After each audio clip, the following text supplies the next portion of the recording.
Hello, this video will be looking at the size of the poly-A tail on mRNAs and how it was determined. I'll be discussing the experiments and conclusions obtained from a scientific journal article called Polyadenylic Acid Segment in mRNA Becomes Shorter with Age. This video was made for MCDB 427 Molecular Biology at the University of Michigan. First, in order to acclimate you to the figure I'll be showing you, I'm going to review some background knowledge. The initial product of transcription is something called a primary transcript. In our case, it will be the primary transcript of mRNA. This product usually contains introns and has not gone through any modifications. Precursor mRNA, known as pre-mRNA, is the primary transcript that will be eventually processed into functional mRNA. This is the immature form of mRNA. Transcripts that have been partially modified are also considered pre-mRNA. mRNA stands for messenger RNA. We usually refer to mRNA as the fully mature form of the transcripts, when all modifications on RNA have been completed. These fully processed mature mRNAs are then exported into the cytoplasm, where they are mostly found. hnRNA is short for heterogeneous nuclear RNA. It's sometimes synonymously referred to as pre-mRNA, but it actually encompasses a lot more. hrNA encompasses the various types and sizes of RNAs found in the nucleus of a eukaryotic cell. The nucleus is mostly comprised of pre-mRNA, hence why hrNA is sometimes synonymously referred to as pre-mRNA. An example of a non-pre-mRNA that is still considered hnRNA is mature mRNA that is about to leave the nucleus. As I've mentioned, pre-mRNA includes the transcripts that are in the process of being modified, so they might have poly-A tails. So what are these modifications on the RNA that I keep on talking about? I've been talking about post-transcriptional modifications, the modifications that the primary transcripts of RNA go through after being newly transcribed by RNA polymerase. These modifications are needed in order for the RNA to be properly translated into proteins. Remember, these modifications occur only in eukaryotic cells, and these modifications all occur in the nucleus. Now, what exactly are these post-transcriptional modifications? There's the 5' cap, the 3' poly-A tail, and splicing. The focus of this video is on the poly-A tail, so I'm not going to go into any more details about the other two modifications. The poly-A tails are seen at the 3' end of mRNA. They're a long string of adenosine monophosphate residues, abbreviated AMP, which I've represented by A's. And this is also why I call it poly-A, because there are multiple A's in a row. Now, exactly which RNAs get a poly-A tail? Most mRNAs receive a tail, one major exception being histone mRNAs. It's not found on any RNAs transcribed by RNA polymerase I or RNA polymerase III, because remember, RNA polymerase II is the one that transcribes mRNAs. And you'll find them in hrNA, more specifically partially modified pre-mRNA and newly mature mRNA that hasn't been exported from the nucleus yet. The purpose of the experiment performed in this paper is to find the approximate size of newly synthesized poly-A tails found in the nucleus by comparing it to the poly-A tails of cytoplasmic mRNA. Now I'm going to explain the experiments that were performed to figure this out. The eukaryotic cells used are called HeLa cells.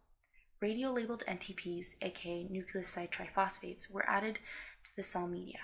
Since they were trying to look at the poly-A tail, which is composed of AMPs, the radio-labeled NTPs that were added were ATPs, more specifically tritium ATPs, which means that most likely a hydrogen on the base of ATP unaffected by the creation of a phosphodiester bond was the one that was labeled. The cells were incubated in the media for 12 minutes, during which the cells absorbed the ATPs and used them to synthesize the RNAs. Any A's in the RNA sequence will be labeled, including the main focus of the experiment, the poly-A tail. After 12 minutes, the RNA labeling was stopped by exposing the cells to actinomycin D. Actinomycin D stops the radio labeling by inhibiting transcription altogether. It binds to DNA at the transcription initiation complex and prevents RNA polymerase from elongating the RNA chains. After termination of RNA synthesis, the RNAs were harvested.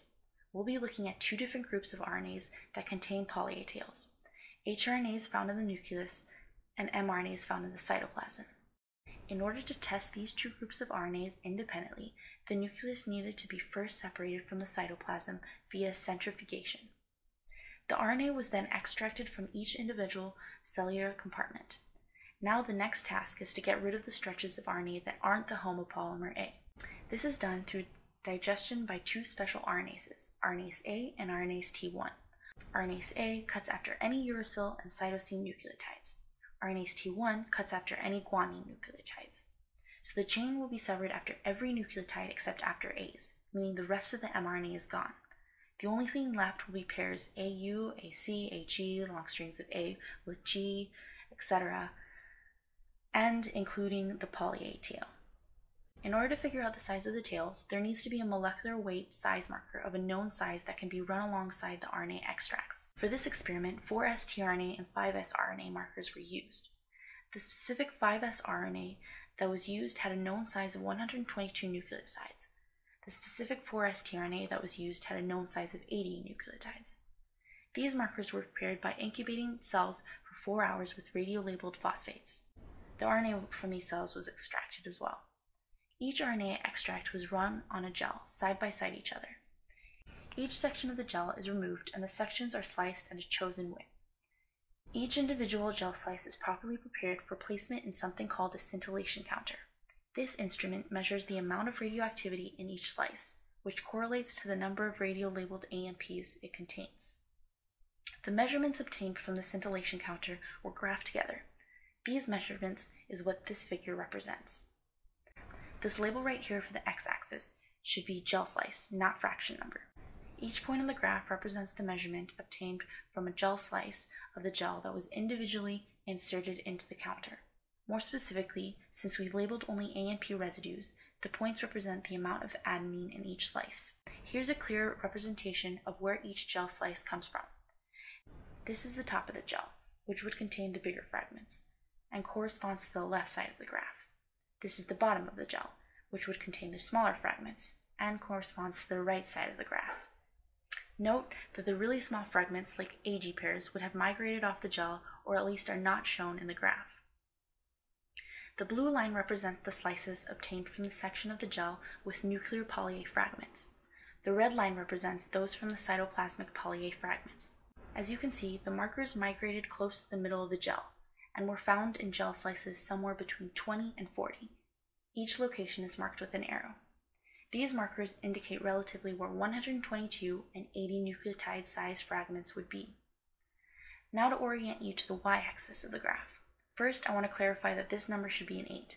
Other representations of this figure may have incorrectly labeled it as a 3, which wouldn't make sense. Also, if you notice, the scales on the y-axis for each curve do not match each other. They were aligned this way in order to make both peaks have a similar shape, which would allow them to be compared more easily. And don't worry, this adjustment doesn't cause the results to be falsely represented. The units of measurement for the scintillation readings, as you can see on the y-axis, is CPM, which stands for counts per minute. This represents the number of atoms in a given quantity of radioactive material that are detected to have decayed in 1 minute. So the amount of radiation contained in the gel slice is being detected by how much of it decays. A point at a higher location in the graph means the gel slice contains a higher number of adenine bases. As you can see, each curve has a prominent peak. For this data, the size of the poly-A tail is represented by the highest point on the peak. This graph allows us to get an approximate estimation of the sizes of the peaks when comparing them to the location of markers.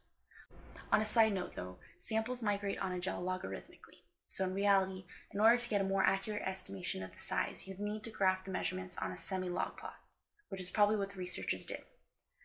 For example, 2 bands 2 centimeters apart on the bottom of the gel would not have the same size difference as 2 bands 2 centimeters apart near the top of the gel. Now to analyze the figure a little further. Both curves have major peaks that electrophoresed more slowly than the 5S rRNA, which had a known size of 122 nucleotides. Based on that, the tails were estimated to be around 150 to 200 bases long. Comparing these two peaks, you can see the peak for the cytoplasmic poly-A is slightly shifted to the right. This implies that the poly-As are slightly shorter in the cytoplasm.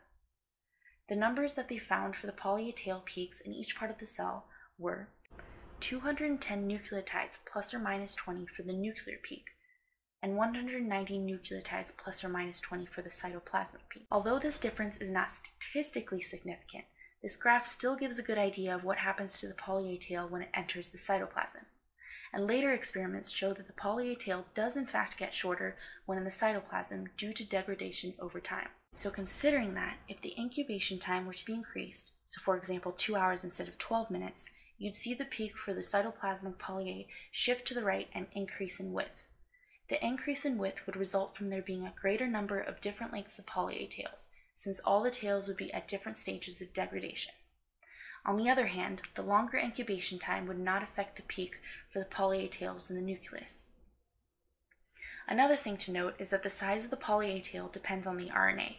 Not every RNA will be given the same 210 nucleotide long tail.